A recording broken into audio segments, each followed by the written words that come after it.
Hello everyone, I believe you are doing great. I'm fine as well. Do you want to download your video thumbnails but you don't know how to do it?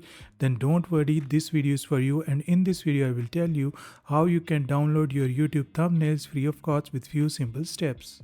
First of all, open your browser, then search in Google YouTube thumbnail downloader. Then you will see this kind of website. Open the first website in new tab. Here we go. Then you will see this kind of page. Over here you have to copy the link of the video. So we will open now YouTube. Here we go. Now what we have to do is the copy of the link of the video. I am selecting this video. Click on three dots. Then you will see the share option. Click on share. Then you will see copy option. Click on copy and that's it.